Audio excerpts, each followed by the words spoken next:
여가의 상황이 지금 속보 들어온 걸 보니까요. 아, 강선우 후보자 청문회죠. 국민의힘이 피켓 들고 나왔는데 그러니까 국민의힘 위원장이 그대로 진행시키려 하니까 민주당에서는 안 된다고 하면서 시작도 못 하고 있고 정해가 됐습니다. 네. 그러니까 피켓을 이제 들고 와가지고 그것 때문에 여야 간에 공방이 있었는데 이게 정해된 모습입니다. 국민의힘 뭐 어쨌든 낙마를 생각하면서 그러니까 정책 검증보다는 낙마 위주의 이 얘기를 계속 하고 있는 것 같은데 어떻게 보십니까? 청문회 지금 여가부 장관 후보자를 네. 떠나서 일반적으로 할 때 예. 우리가 이제 장관 후보자든지 청문회 대상을 청문할 때 청문회 목적이 뭔지를 우리 정확히 알아야 될 것 같아요. 네.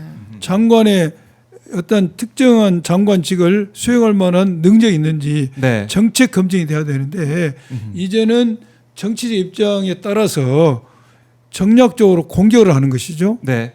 또한 개인의 신상을 필요 이상으로 공개함으로써 이 청문회에 왔다 낙마되면 한 인생이 결국 망가지는 수준까지 가지 않습니까? 네. 그래서 근본적으로 이런 청문회의 방식에 대해서는 한번 우리가 깊게 고민할 필요가 있고요. 근본적인. 근본적 문제가 있고 네. 여가부 장관 후보자에 대해서는 이 본인도 여러 가지 할 말이 있을 겁니다. 그래서 본인의 지금 언론에 보면 이런저런 많은 비판적인 네. 기사들이 있는데 과연 그것이 어디까지 진실인지 이런 부분은 한번 본인의 이야기를 들어보고 우리가 객관적으로 검증한 후에 네. 판단할 문제라는 생각이 들어요. 네.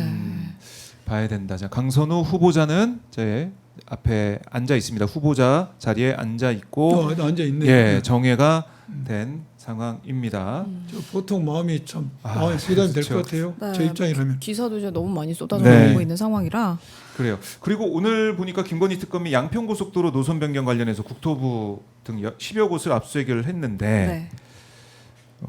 이거 좀 본격적으로 수사를 지금 들어가 있다라고 볼 수 있고 김성교 국민의힘 의원도 출국 금지가 됐는데 김성교 의원은 이런 얘기를 하더라고요.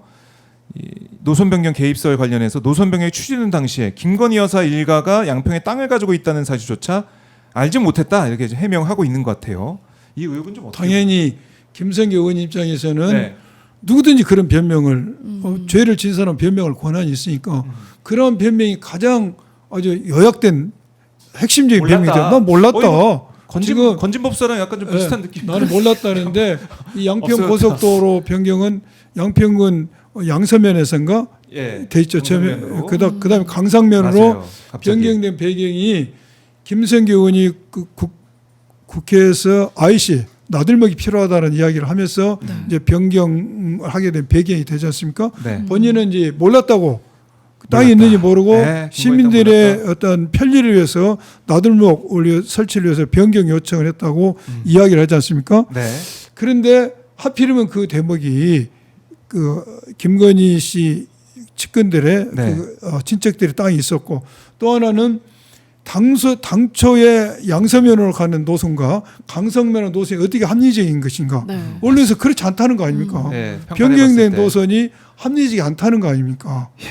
거기에 또 하나는 김성교 의원이 양평군 예비 군수 사무실에 가서 했던 발언이 지금 문제가 되고 있지 않습니까?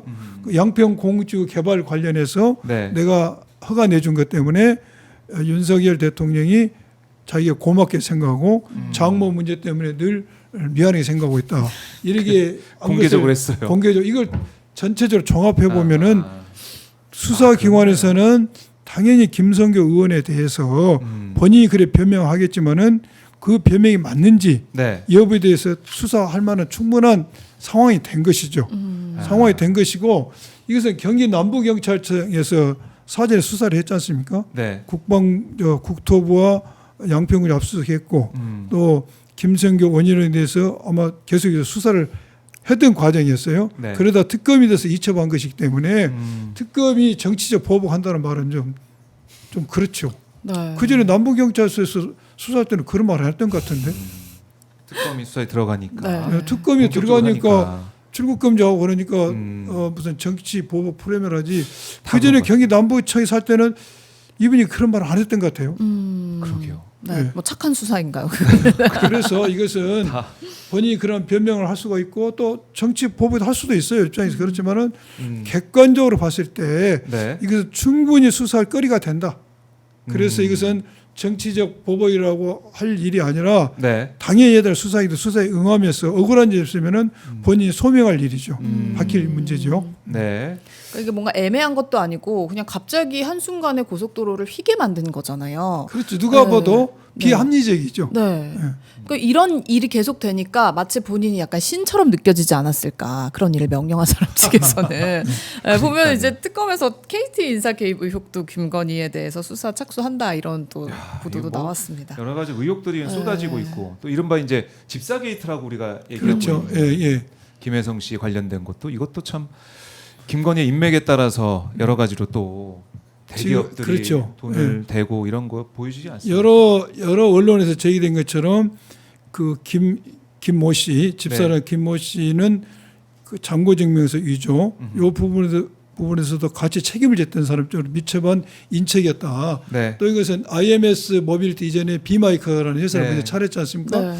이게 영어로 표현해서 어려운데 그냥 렌트카 업체예요. 네. 렌트카 업체를 비마이커 렌트카 업체를 했는데 그 당시 처음 김 씨가 그 회사에 이제 조 씨라는 사람이 대표이사고 김 씨는 이게 주요 이제 이 업무를 수행한 사람인데 비마카 했을 때도 김건희 씨가 도이치모터스를 통해서 BMW 차량 장기 할인해지 않습니까? 네.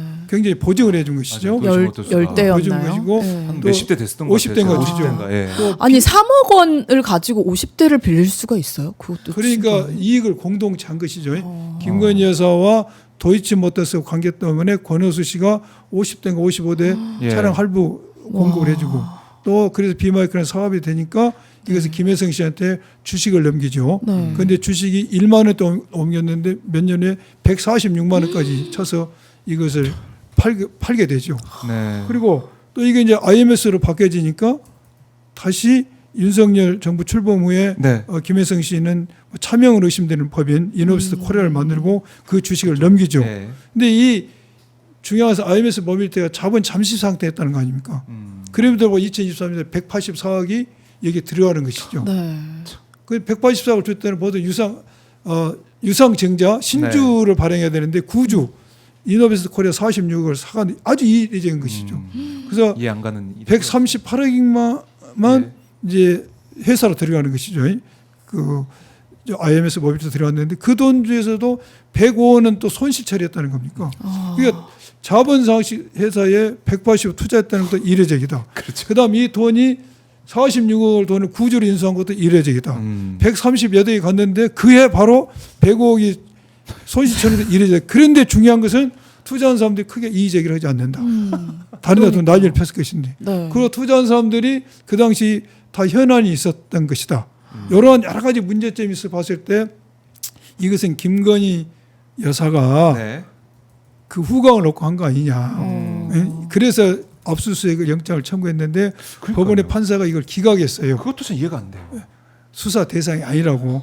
근데 보면 수사 대상이 됩니다.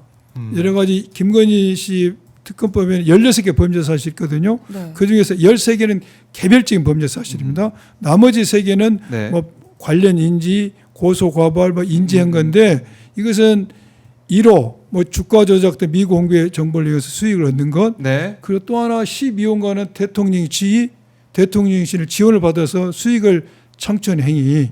또 16호가는 관련 인지 사건이 되거든요. 네. 이 정도면은 사건 수사 대상이 된다고 봐야 되는데 이제 유감스럽게 그걸 하지 않았는데 이 부분에서도 늘 제가 이야기한 것처럼 법원은 이 일반의 언론과 여론과 꼭 생각이 일치한 게 아니에요.